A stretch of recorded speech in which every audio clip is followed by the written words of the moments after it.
오늘 은혜 받고 성취될 하나님의 말씀은 출애굽기 8장 20절에서 24절 말씀입니다. 출애굽기 8장 20절에서 24절 말씀. 여호와께서 모세에게 이르시되 아침에 일찍 일어나 바로 앞에 서라.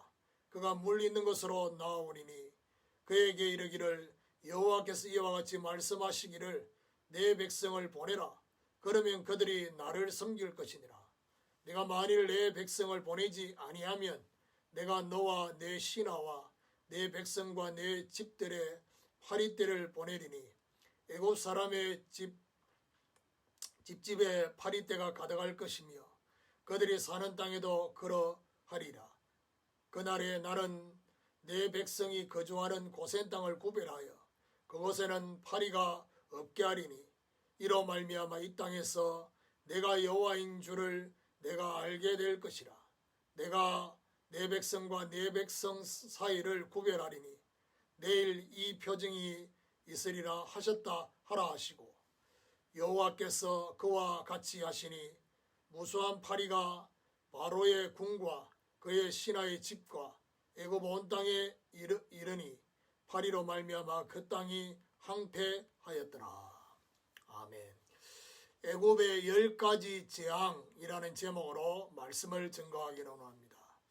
지난 주간에 나는 여호와이니라 라는 말씀을 통해서 하나님은 반드시 언약을 기억하고 반드시 언약을 성취하시는 출애굽의 주체가 바로 여호와 하나님이시다 라는 사실을 모세에게 이스라엘 백성에게 또 바로 왕에게 전달하기를 원하셨습니다. 그러면서 너무나 중요하게 기억해야 될 말씀이 뭐냐? 여호와께서 모세에게 내가 하는 일을 이제부터 보리라 라고 말씀을 하고 있습니다. 오늘 저와 여러분 개인과 가정에 또 우리의 생업과 우리 교회적으로 현장에 하나님께서 말씀하십니다. 내가 하는 일을 이제부터 보게 될 것이다 라는 말씀입니다. 자, 출애굽기를 통해서 우리가 영적 의미를 생각해야 될 부분 중에 하나가 애굽과 바로왕입니다. 그리고 오늘 말씀을 증가할 10가지 이 재앙은 어떤 의미가 있느냐?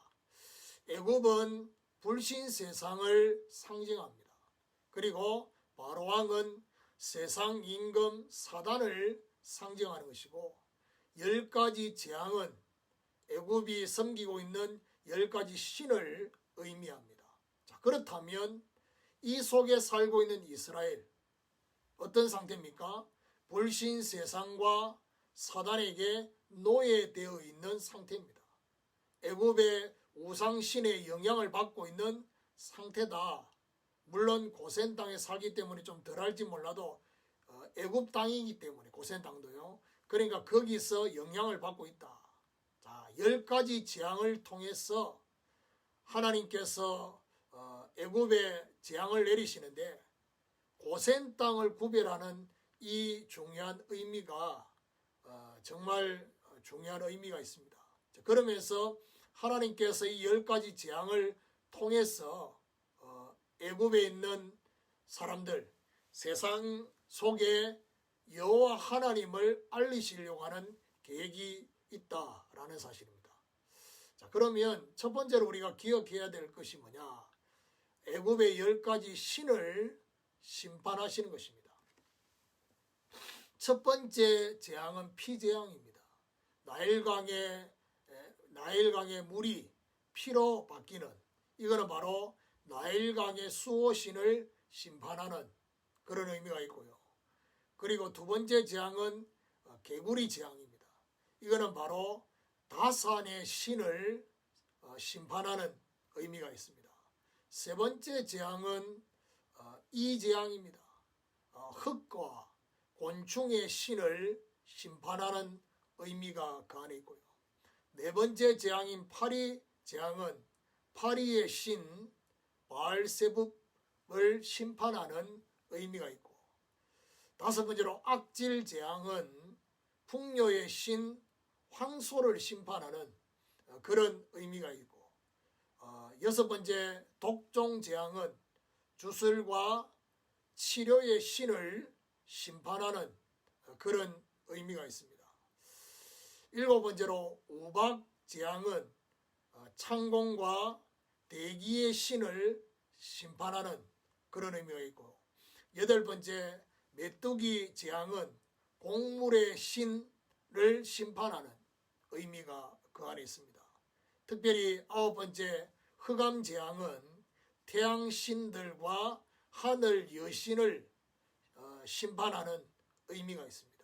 마지막 열 번째 재앙인 장자 죽음은 생명 부여의 신을 심판하고, 그리고 지상의 태양신이라고 숭배하고 있는 바로왕, 그 바로를 심판하는 그런 의미가 있습니다.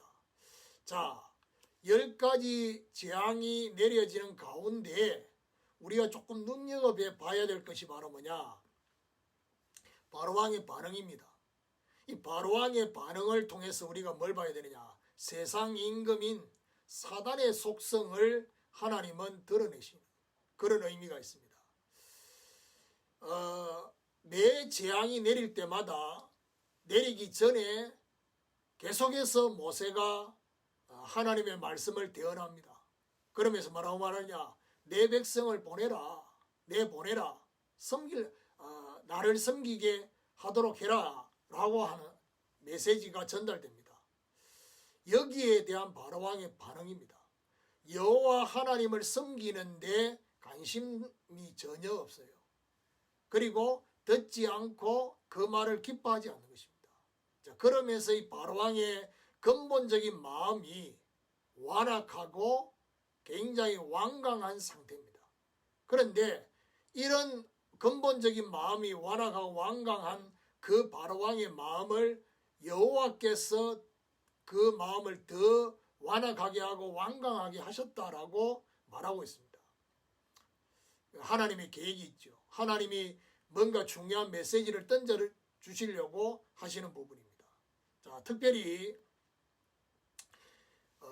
개구리 재앙, 쉽게 말하면 두 번째 재앙이 일어나고 난 이후에 처음으로 바로왕이 말하느냐? 이 백성을 보내겠다.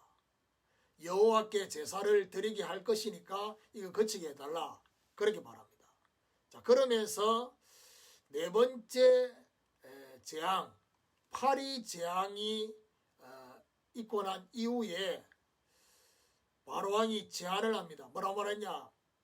여호와께 제사를 드리되 이 땅에서 제사를 드리라.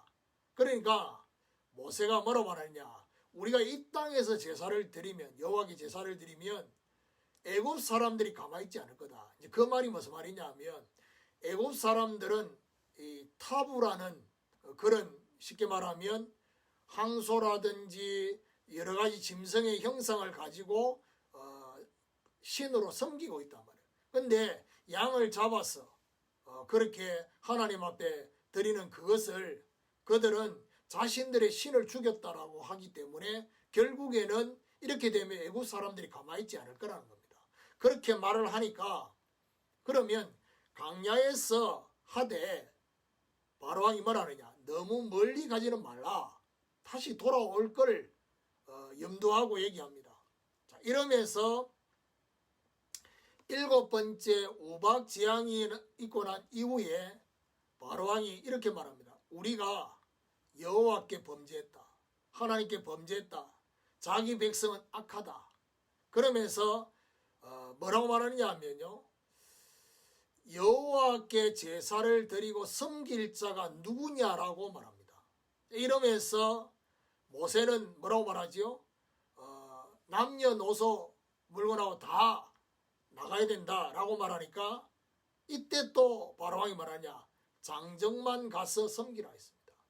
여러분, 장정만 가서 섬기란 말은 부인과 아이들을 두고 가면 다시 돌아올 걸 생각하고 그렇게 제안을 합니다. 이 바로왕이 계속해서 가진 생각이 뭡니까? 애굽으로 다시 돌아오기를 바라는 마음이 너무나 큽니다. 자, 이러면서 9번째 흑암 재앙이 있고 난 이후에 뭐라고 말하냐, 이제는 어린아이들까지 가라, 데리고 가라. 그런데 뭐라고 하느냐, 양과 소는 두고 가라는 겁니다. 그 말은 무슨 말이죠? 나가긴 나가는데 번제물이 없는 상태에 나가면 결국 제사를 지낼 수 없습니다. 그러니까 모세가 말하느냐, 그러면 바로 왕이라도 하나님 앞에 드릴 번제물을 내놔야 됩니다 라고 말합니다. 온전히 섬기는 것을 못하도록 계속해서 그렇게 회유하고 협박하고 공격합니다. 자, 이런 가운데 10가지 재앙 속에서 우리가 눈여겨봐야 될 세 번째가 뭐냐, 이스라엘의 고센 땅입니다. 하나님이 여기를 구별하셨다는 사실입니다. 오늘 코로나를 통해서 전 세계 재앙이 지금 하나님의 재앙입니다. 그러면 이 속에 하나님은 구원받은 백성에게 고센 땅의 축복으로 구별하시기를 하나님이 원하시거든요. 자, 그러면 이 10가지 재앙이 일어날 때 세 번째 이 재앙이 나타나고 난 이후에, 즉 그 앞에 피재앙, 개구리 재앙까지는 애굽의 요술사도 흉내냈습니다. 그런데 세 번째 재앙, 이 재앙부터는 요술사가 따라하지를 못했습니다. 그래서 출애굽기 8장 19절에 뭐라고 말하냐, 이것은 하나님의 권능입니다 라고 요술사가 고백합니다. 자, 그러면서 중요한 것은 뭐냐, 네 번째 파리 재앙부터는 고센 땅을 구별하시겠다라고 말씀하고 있습니다. 그러면서 말하느냐, 하나님께서 내 백성과 바로왕 네 백성을 구별할 것이다 라고 말씀을 하고 있습니다. 여기서 우리가 한 가지 생각할 수 있는 부분이 뭐겠습니까? 왜 네 번째 재앙부터입니까? 첫 번째부터 세 번째 재앙까지는 구별하지 않고 네 번째부터 하셨느냐? 이것은 세 번째까지는 재앙을 같이 당하도록 하셨어요. 그 이유가 뭡니까? 애굽의 영향을 받은 이스라엘 백성들, 그래서 하나님의 심판을 같이 보고 같이 느끼라고 하는 하나님의 의도가 그 안에 있는 것이고요. 그러면서 네 번째부터 구별하신 고센 땅을 구별하신 이유가 뭐냐? 하나님은 이스라엘을 두고 말하느냐? 하나님의 백성이다. 그리고 하나님의 군대다라고 그렇게 말을 하고 있습니다. 하나님의 백성과 군대를 보호하셔서 결국 뭐 하시려고요? 가나안 가야 하기 때문에 그렇게 구별하신 것입니다. 그래서 애굽 모든 땅과 고센 땅을 구별할 때 확실하게 구별하신 부분 중에 하나가 뭐냐? 9번째 재앙이 뭐죠? 흑암 재앙입니다. 애굽에는 흑암이, 고센 땅에는 빛이, 광명이, 그리고 10번째 애굽의 모든 장자와 짐승의 첫 새끼가 다 죽는 죽음, 고센 땅에는 어린 양의 피를 바른 집에 넘어가는 유월로 구별하셨다라는 사실을 보셔야 됩니다. 자, 결론적으로 말씀을 적용하면요, 애굽의 10가지 재앙은 결국 뭘 말합니까? 애굽의 신을 심판하면서 하나님이 알리려고 하는 게 뭡니까? 하나님 외에 다른 신이 없다라는 사실을 말씀하고 있습니다.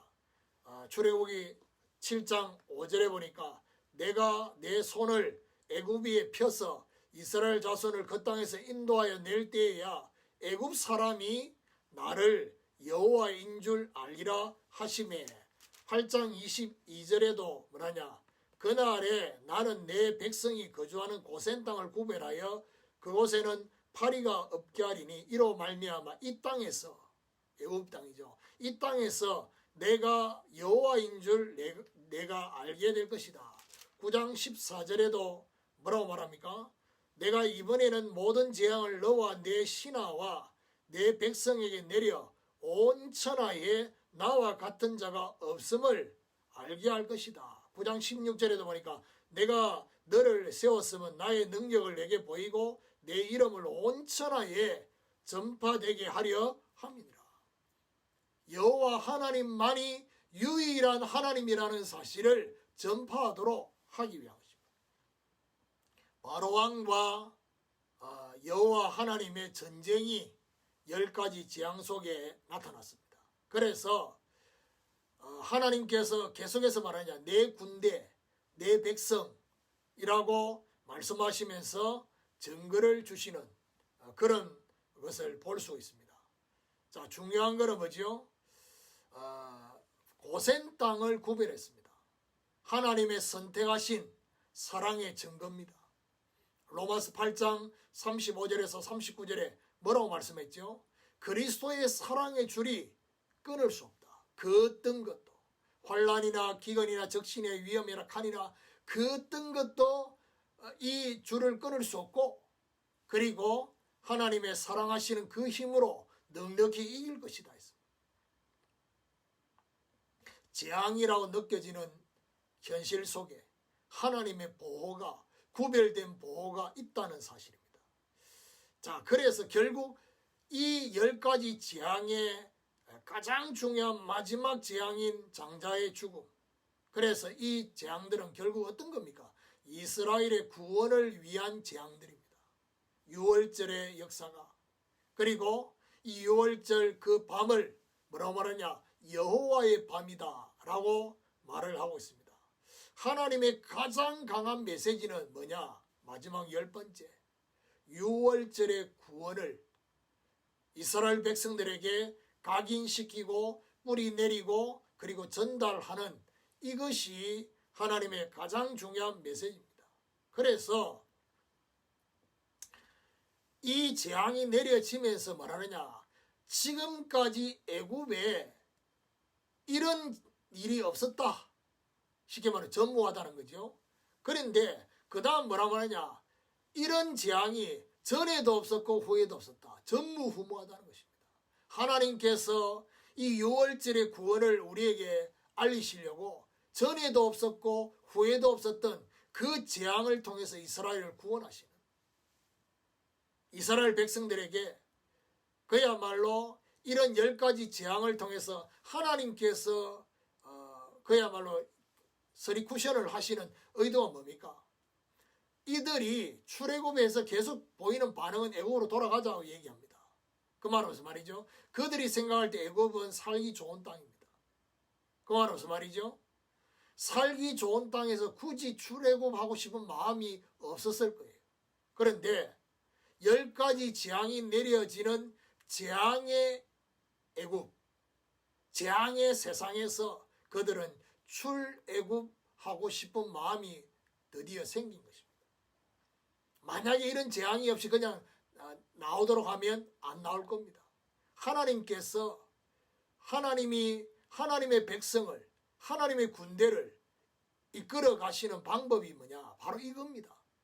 정말 세상에 안주하고 싶고, 지금 현실에 안주하고 싶고, 지금 모든 서론적 육신적이 안주하고 싶은데 하나님이 그 부분을 건드려서 결국에는 출애굽하고 싶도록, 이것이 전부가 아님을, 이게 끝이 아님을, 진짜 본론과 결론은 따로 있음을 그쪽으로 가도록 하도록 하는 하나님의 방법이다 라는 사실을 기억하시고 승리하시는 축복이 있기를 예수 그리스도 이름으로 축원합니다.